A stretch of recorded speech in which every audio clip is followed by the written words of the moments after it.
He was obviously a child prodigy who knew language, who was adept at language. You could see it in everything he wrote. He invented words.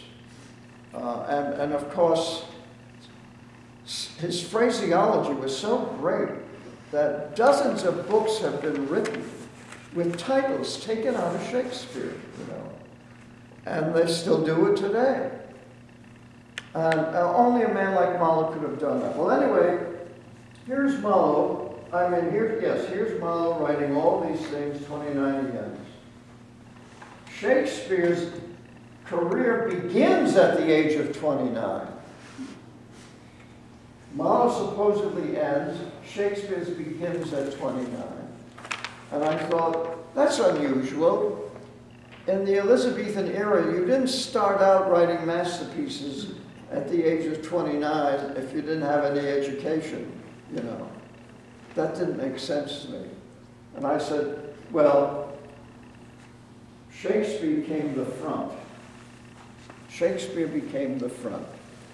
As a matter of fact, a very good book was written by Diana Price, a biography. She calls it an unauthorized biography, or not an unorthodox biography of Shakespeare.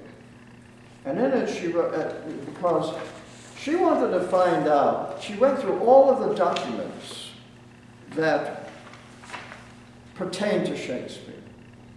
Everything that exists. And you know, there have been hundreds of scholars and millions of dollars have been spent trying to dig up something about Shakespeare that would prove beyond a shadow of a doubt that he was an author.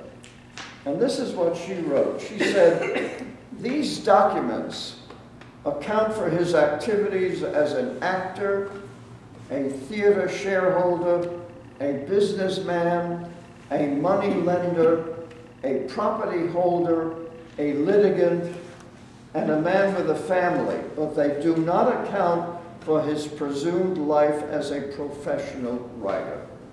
And anyone who has read the plays, the 36 plays in the First Folio, knows that they had to be written by a professional writer, somebody who was totally dedicated to the writing, you know, craft, so to speak. It couldn't have been written by this businessman, but he was the perfect front. They needed a front, because as Marlowe continued to write the plays in exile, and he was able to send them back to London to be produced, somebody had to take, they couldn't use his name.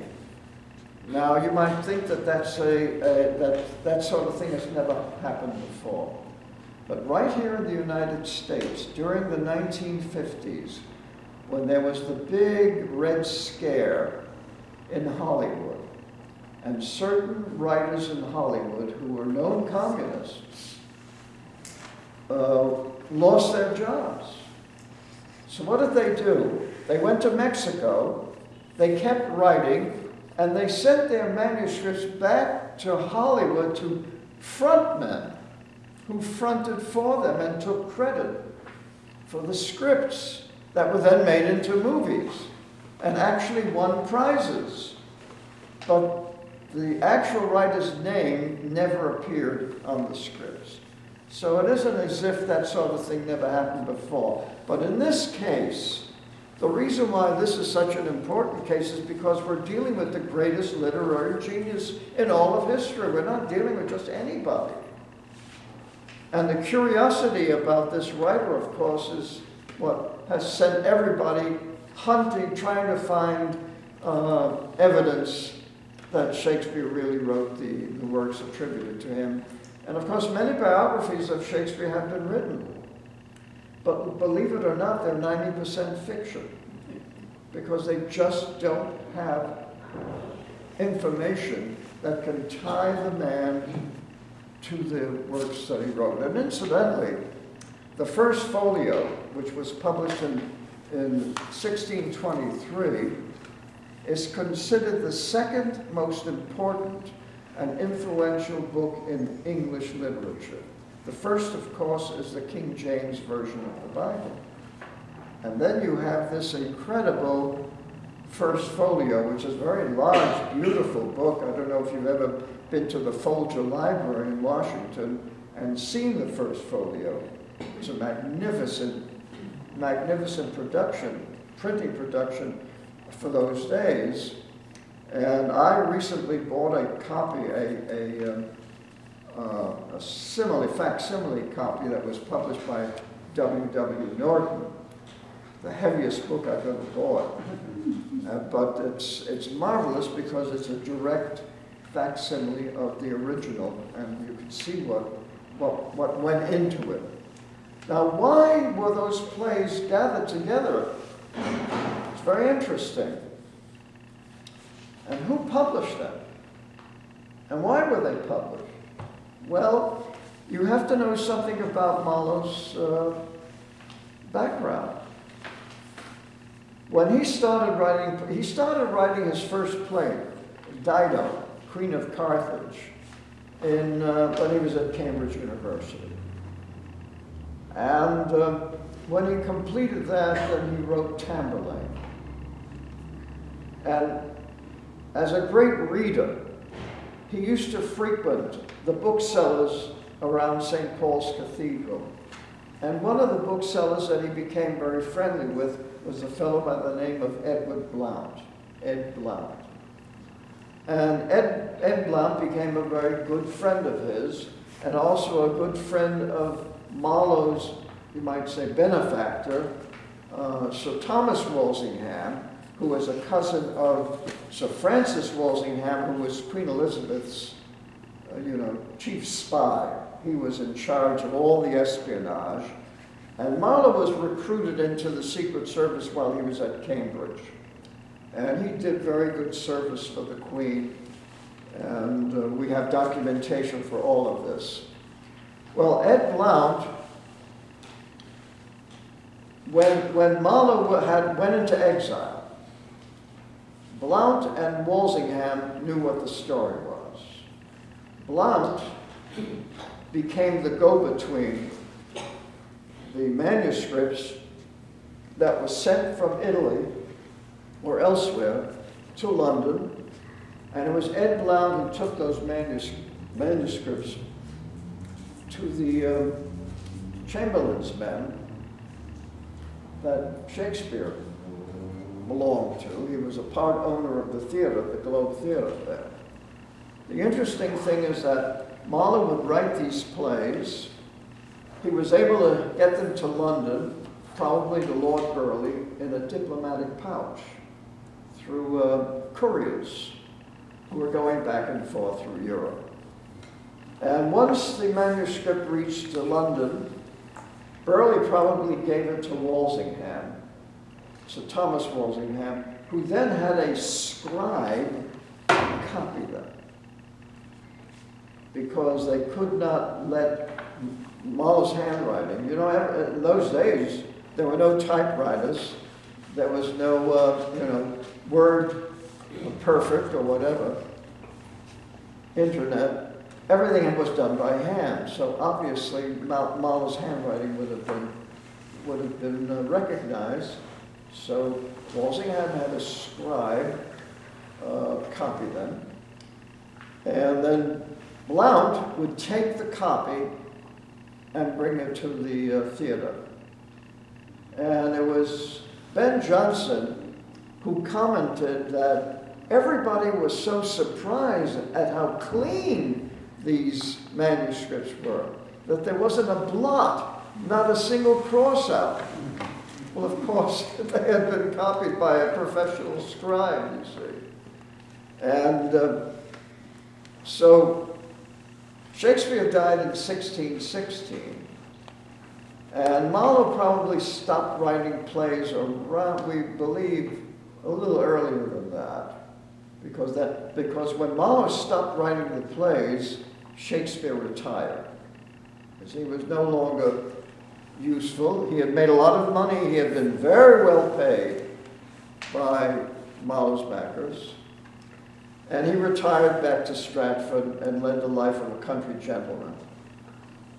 Meanwhile, Marlowe probably stopped writing plays maybe at 16, 12, something like that. It was hard work. These masterpieces were not easily written. And all you have to do is read them to know that he was able to produce about 2 plays a year, indicating how difficult it was to write these plays. And then in 1621 or so, Ed Blount and Walsingham and the Pembroke brothers decided to collect all of Marlowe's plays that were written under the name Shakespeare and put them in the First Folio, collected plays. Now, Ed Blount was the editor. He was the publisher. Why? Because he knew where all the plays were. He knew where the manuscripts were. Some of them had never been staged. Some of them had not been produced. Some of them had never even been published in quarto form. But he knew where to get them. And a lot of editing went into some of those plays that were then put into the First Folio. Who did the rewriting? There were sections that were written that scholars have said they had to be written by the author. Now, Shakespeare was dead, and obviously Marlowe was still alive in 1623 and was able to help Ed Blount prepare for the publication of his works. Ed Blount, incidentally, had also published Marlowe's poem, Hero and Leander, in 1598, which is considered a great masterpiece. And in his dedication, he dedicated the work to Sir Thomas Walsingham. And in that dedication, he said that he was Marlowe's executor. Marlowe's executor. And of course, then when he went on to put together the First Folio, who was the publisher? Ed Blount. And I consider Ed Blount to be the chief character in all of this. He knew the conspiracy from the beginning to the very end. He knew all of the important people involved. And he knew where Marlowe was, and he was probably in contact with him in some one way or another.